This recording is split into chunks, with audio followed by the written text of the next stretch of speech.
I would love to see, just as a personal fan of death metal in general, and certainly all of you guys as bands and history and leprosy and spiritual healing and all these incredible, like the most incredible death metal records releases. I would love to see what you guys come up with that's not based on the old stuff, that's based on solely new ideas. Is there any of that stuff even being talked about, or are we way too early for that? Well, we've been playing together for a few years now, and really, it started just as a live thing, like, hey, we'll go out and we'll play Leprosy, front to back, or whatever. I don't know if we ever did it in order, but whatever. Right. Um, and I think, and this might just be a little bit selfish on my part. I guess because, certainly Rick and Terry, you look at their discographies and, there's Leprosy.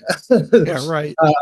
There's From Beyond, two of the all-time classic death metal albums, and then Onward, and Backward too, all the Massacre demos, and Rick was on all the Mantis stuff and, some of the early Death rehearsals and all that. So I feel like whatever we do is going to be, if we were to do something new, it would be put against this really, really unforgiving kind of yardstick, where it's like, this isn't one of the top 10 best death metal records of all time, therefore it's a failure. Right, sure. And especially because, I'm in the guitarist vocalist position, where ostensibly, Chuck would be. Obviously Chuck is no longer with us.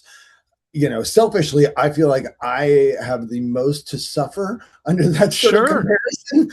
And I don't know that I'm really dying to put myself under that kind of weight of expectation, because even if we did make the greatest record of all time, people would still be like, well, it's not as good as, the classics. And,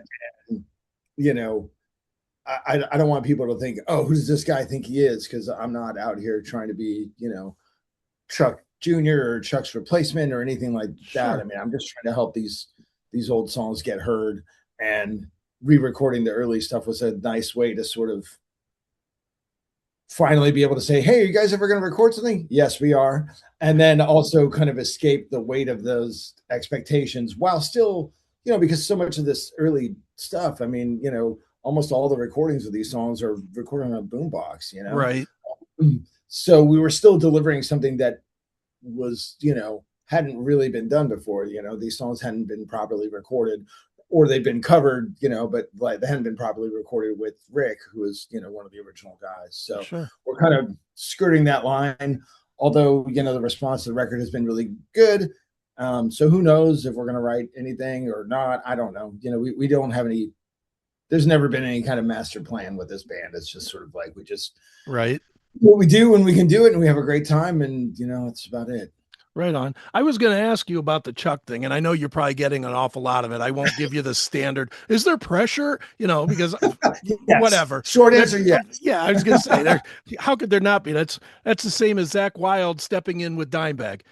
As great as Zakk is well known to be, he gets beat up every single night. Oh, you don't sound like Dimebag at all. And it's not fair to him. It's not fair to you because you're not Chuck.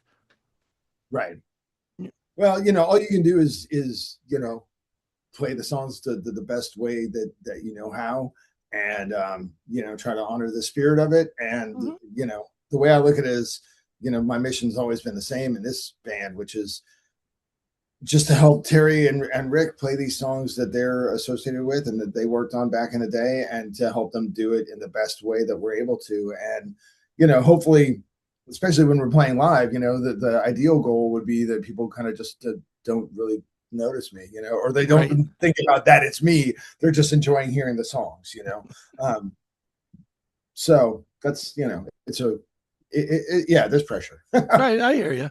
Well, let's dig into these songs for a minute, Matt, just because, like you said here, these came from boombox tapes. And from what I read in the press, which I'll take that for whatever that's worth, but what I read in the press, most of these tapes were really, really degraded, like to the point of not necessarily being the easiest to decipher.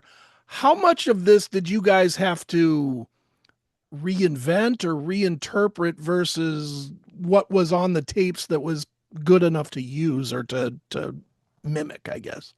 Well, it's like, I mean, I don't want to, toot my own horn too much or whatever, but there's a few things that I'm pretty good at, and I have a pretty good ear. I've always learned by ear and played by ear, and that's how I, figured out all the death stuff back in the day, was just sitting there with my tape and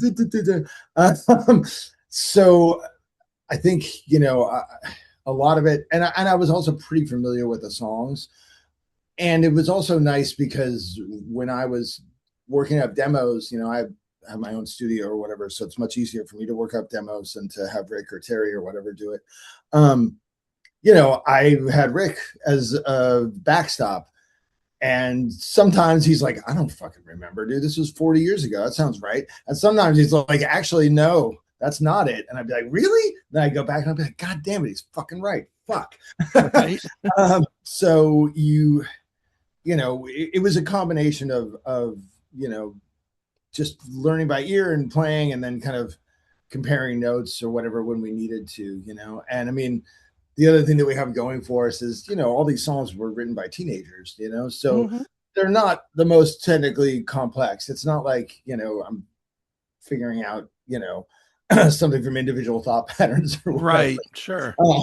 So really, once you got, most of these songs only have like 2, maybe 3 riffs, maybe 4 tops, so once you got 1 or 2, like, you're pretty much there. Right.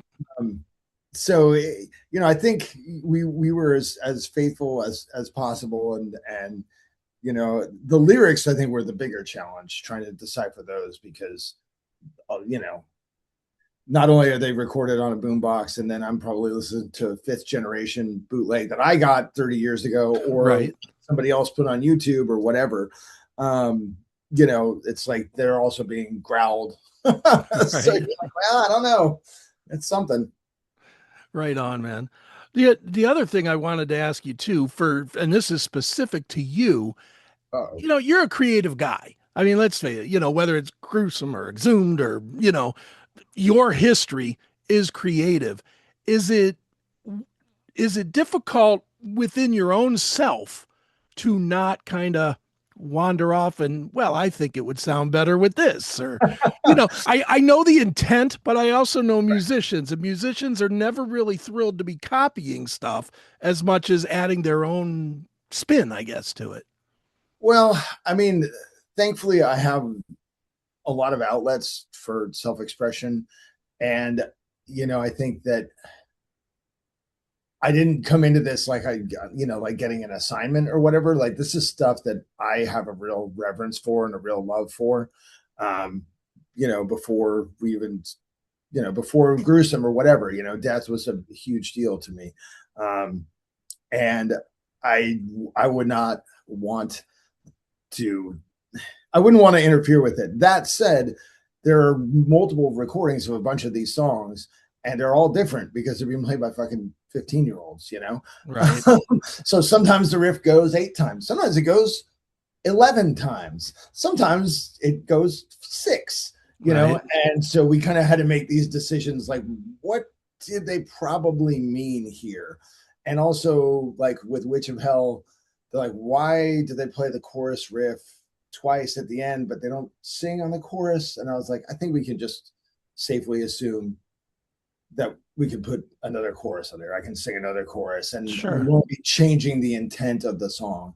And like Zombie, the instrumental, there's versions that are longer with lyrics. Okay.